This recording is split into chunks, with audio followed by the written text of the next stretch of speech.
Sesampainya di pinggir jalan, Andi menelpon polisi.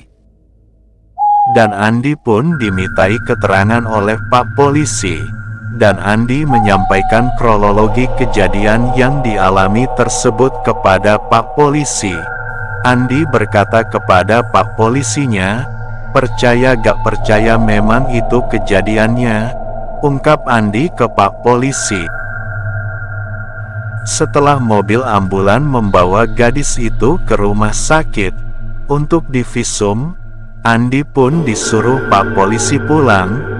Andi tidak jadi pergi ke lokasi yang dituju. Dan sekitar 1 minggu, Andi dapat kabar kalau tersangka itu sudah tertangkap pelakunya. Pak Polisi menceritakan kronologinya kepada Andi.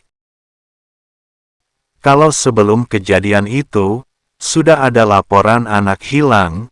Ternyata gadis itu sebut saja Mawar. Mawar pergi dari rumah sejak Selasa sore. Berpamitan kepada ibunya untuk pergi ke rumah temannya, membawa sepeda motor sendirian, dan Pak Polisi menyelidiki. Bertanya kepada semua teman-teman Mawar di sekolah. Dan polisi pun menemukan titik terang, kalau ada satu teman Mawar perempuan. Kalau Mawar pernah bercerita kepada salah satu teman perempuannya itu, ada cowok yang ingin ngajak ketemuan, dan Mawar memberitahukan kalau dia berkenalan di Facebook sama pelaku. Mawar pun memberitahukan profil Facebook kenalan cowoknya itu kepada teman perempuannya tersebut. Dari itulah polisi berhasil mencari keberadaan si pelaku itu. Pak Polisi berkata, kalau Mawar diajak ketemuan di suatu tempat yang sepi. Dan cowok itu mengajak Mawar ke rumah kosong. Mawar pun curiga, dan bertanya, apa benar ini rumah kamu? Kenapa seperti rumah kosong? Pelakunya berkata, ini rumah baruku. Aku kontrak tadi pagi.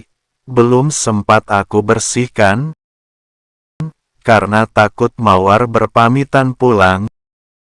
Namun si pelaku ini memukul Mawar dari belakang. Mawar pun pingsan, dan pelaku pun memperkaos Mawar. Tiba-tiba saja Mawar sadar setelah pelaku sudah memperkosnya berkali-kali. Mawar pun berteriak minta tolong. Karena panik, pelaku di kepala Mawar dari belakang lagi, sampai Mawar tidak bergerak lagi atau mening.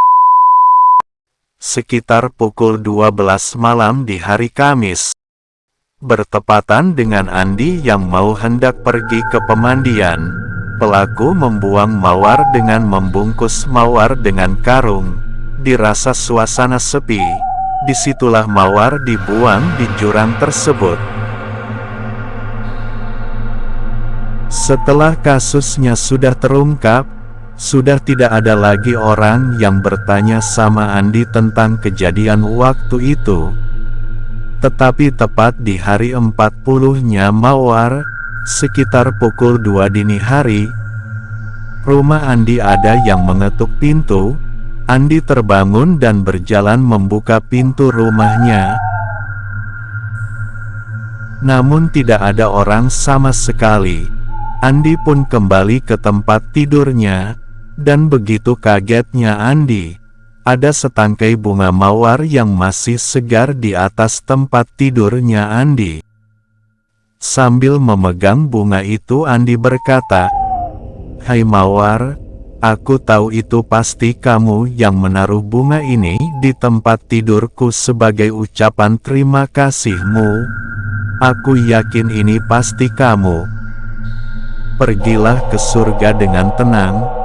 Sekarang juga aku akan mendoakan kamu. Selamat tinggal Mawar, semoga arwahmu diterima di sisi Allah. Amin." Kesimpulan dari isi cerita ilustrasi ini adalah, pengawasan orang tua kepada anak itu sangat penting sekali. Sekian dan terima kasih. Cerita ini hanya fiktif belaka. Jika ada kesamaan nama tokoh, tempat kejadian ataupun cerita, itu adalah kebetulan semata, tidak ada unsur kesengajaan.